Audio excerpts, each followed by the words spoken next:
Cet après-midi, je vais faire un petit topo, une quinzaine de minutes sur l'outil de migration de FileMaker. Voilà, on débute. Donc, en 15 minutes, je vais me présenter rapidement. Sylvain Lapointe. Je suis un garçon. J'ai 49 ans. Je trouvais l'image Route 49, je trouvais assez hot. Je travaille essentiellement avec l'équipe de One More Thing. Je suis certifié 16, bientôt 17, j'espère bien. Je suis heureux. Et j'habite maintenant depuis le printemps dernier à Londres, en Grande-Bretagne. Ce qui m'apporte un petit problème au niveau de mon nom. Les Anglais ont de la misère à dire Sylvain. Fait que j'ai pensé changer de nom pour Henry ou Charles. Ouais, en tout cas, je ne suis pas encore convaincu. Donc, la migration des données. Pourquoi qu'on migre des données? Ben, c'est simple, parce que tout le monde ici utilise le processus DTAP. N'est-ce pas? Oui, non. C'est un acronyme anglophone. Je ne sais pas si quelqu'un sait si quelqu'un peut m'aider. Non! Développement. T? Test? My God!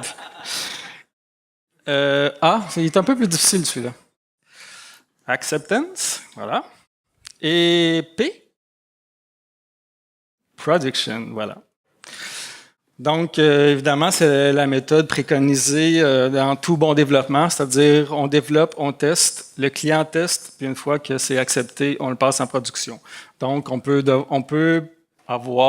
pouvoir, en fait, migrer des données, par exemple, de tests. Donc, on veut garder nos données de test pour le prochain développement. Et surtout, quand que le client a accepté le développement, production, évidemment, pour l'itération. Migrer les données aussi dans une solution verticale, c'est-à-dire j'ai une solution, j'ai 200, 300, 400, 500 clients qui utilisent cette solution. Évidemment, ça peut causer un grave souci quand on a une itération à faire. Donc, c'est vraiment complexe. Et un retour en arrière, donc tout simplement un crash d'un fichier de corruption. Donc, on veut revenir en arrière dans un clone qui est un clone frais. Petite parenthèse, peut-être dans vos programmes de sauvegarde, essayez d'inclure les clones. Ça peut toujours servir. La migration avant le Data Migration Tools, on n'avait pas une panoplie de choix. Donc, export-import. Export-import veut dire une table à la fois. Veut dire jumeler les champs. Je ne sais pas si ça vous a passé des après-midi à jumeler les champs.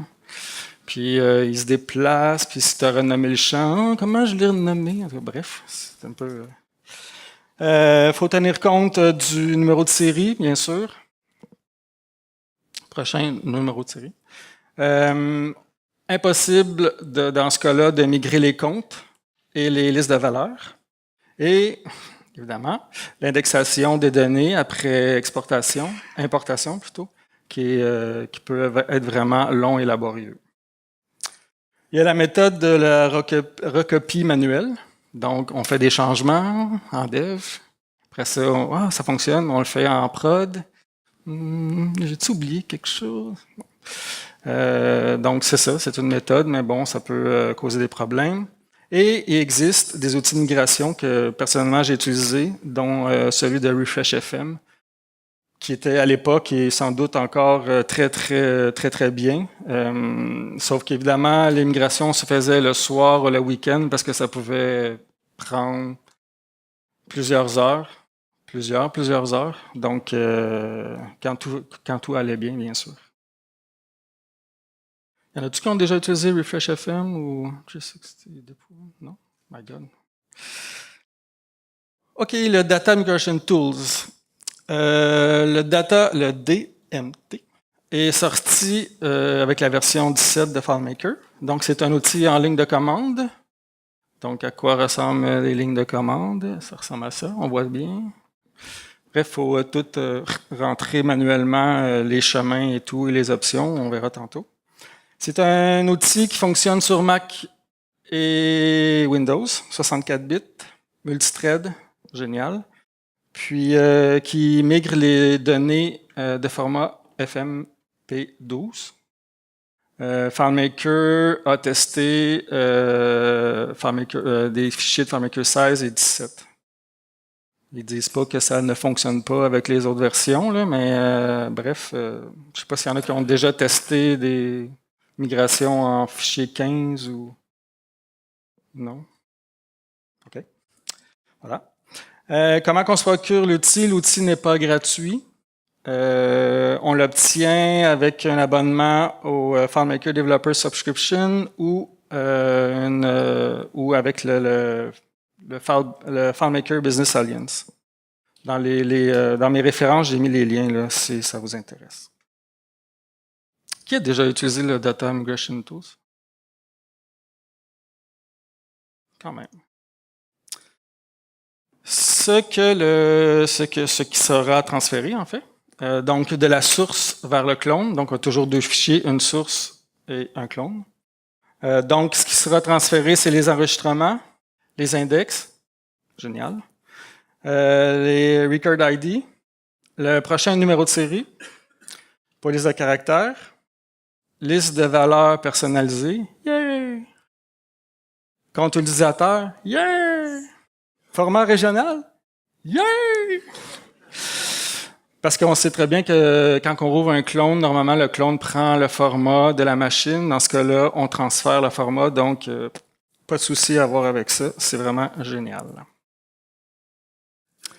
Paramètres et options, c'est les paramètres et les options que le fichier nous donne. En fait, c'est en 3 blocs.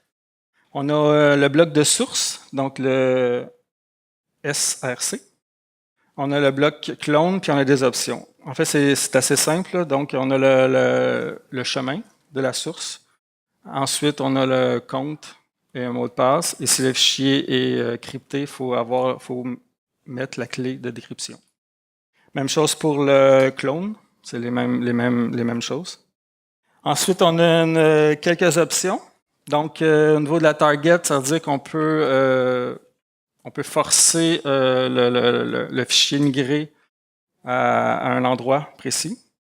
On peut ignorer les listes de valeurs, c'est-à-dire que quand on utilise l'option Ignore Value List, ça va ignorer les listes de valeurs de la source et prendre ceux du fichier clone du développement. C'est bon, c'est clair. Même chose pour les comptes. Même chose pour les fentes.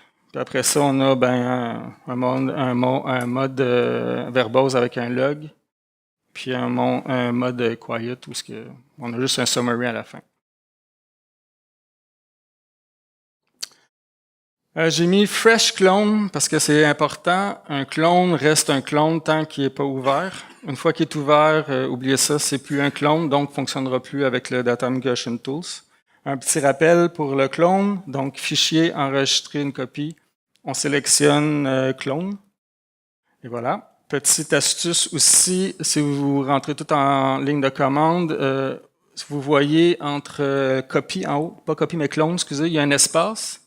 Donc, essayez d'éviter les espaces parce qu'en ligne de commande, les espaces, il faut mettre des backslash, puis c'est assez complexe. Donc, un underscore fait la job. Maintenant, les règles de jumelage, en fait, c'est comme un missile lock. C'est-à-dire que les règles sont par nom et par ID.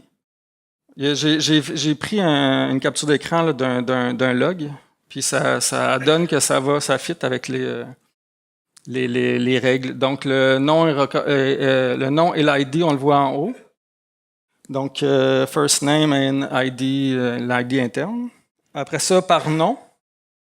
C'est-à-dire que le nom compagnie, le champ compagnie, je l'ai supprimé et je l'ai recréé avec le même nom. Donc, il a fait le match par le nom. Et ensuite, par le ID interne. Donc, je pense que dans ce cas-là, j'ai juste renommé le champ. Il s'appelait last name, puis je l'ai mis un nom de famille. Donc, il a fait le match par le ID interne. Sinon, ignorer. Sinon, il n'y a pas de match. Donc, j'ai fait un champ de test. C'est poche, là, mais... Donc, il n'a pas trouvé de match. Évidemment, il n'y a pas de transfert.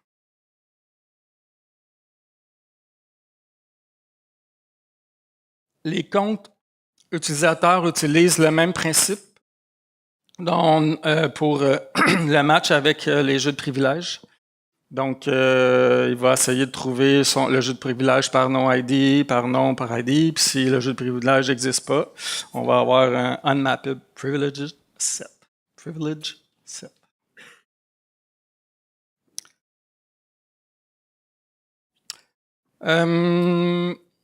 La sécurité avant tout. Le Data Migration Tools, et on l'utilise seulement avec un compte. On peut l'utiliser seulement avec un compte admin. Donc, ça crée un souci de sécurité assez grave dans le sens que quand on rentre en ligne de commande, on rentre le compte puis on rentre le mot de passe en clair, si on veut. Donc, c'est un problème de sécurité assez grave. Donc, FileMaker nous a pondu un nouveau privilège étendu qui s'appelle FM Migration, qui est génial. Dans le sens que c'est un privilège étendu qui est un préfixe, donc on peut y ajouter un suffixe, donc une clé. Donc, j'ai des exemples après, là, mais on rentre FM Migration et rentre une clé. Donc, cette clé-là, évidemment, ce privilège étendu-là, il faut qu'il soit dans les deux versions pour que ça fonctionne. Sinon, il n'y aura pas de match. C'est insensible à la casse. Voilà. Donc, en gros, c'est petit, par exemple, je suis désolé. Donc, on voit ici que j'ai fait un privilège étendu qui s'appelle FM Migration avec une clé. Là, il y a des uppercase puis des lowercase, mais normalement, c'est pas pris en compte. Donc, je l'ajoute à un jeu de privilèges qui a absolument le droit à rien, pas aux tables, pas à rien, écriture, rien. C'est vraiment un jeu de privilèges qui a accès à rien. J'insiste à le rien. Et après ça, évidemment, un compte que j'ai appelé migration avec le mot de passe migration, puis j'utilise ce compte-là pour faire mon transfert. That's it. Quelques limitations. Les auto-enters, les entrées automatiques ne sont pas déclenchées. Le jumelage des listes de valeurs se fait par le nom seulement. Les variables globales, ça c'est un peu logique, là, mais les variables globales du clone ne sont pas gardées. Donc, si vous avez des variables globales en développement, si vous faites un clone, ben, ils sont plus là. Le Data Migration Tools ne déplace pas les containers. En fait, pour refaire le lien, il faut tout simplement remettre le fichier à sa place pour que le lien avec les containers soit fait, les conteneurs. Et important aussi, si vous utilisez des plugins, le Data Migration Tools ne prend pas en charge les plugins, c'est-à-dire qu'il les upload pas là, lors de la migration. Donc, si vous avez des calculs stockés qui utilisent les fonctions d'un plugin, ben, vous allez avoir des beaux points d'interrogation après la migration. Il faut juste réévaluer tous ces champs-là. Donc, il faut avoir un pré puis un post script là, dans ce cas-là. Wrapper, il existe des emballages parce que je pense qu'il y a un gros pourcentage des gens qui ne sont pas à l'aise en ligne de commande. Donc, il y a des compagnies, j'en ai nommé quelques-unes, je ne veux pas faire de publicité, mais bon, c'est sûr que j'ai vu, qui ont fait des emballages, donc un fichier FileMaker pas qui inclut, là, mais qui fonctionne avec le Data Migration Tools, donc une interface qui est beaucoup plus simple que rentrer des lignes de commande. Voilà. Et c'est tout. D'ailleurs, si ça vous tente d'en savoir plus, Clay Michael a fait une conférence là-dessus là, sur Under the Wood, c'est vraiment génial. Question-réponse. C'est rapide. Hein? Non.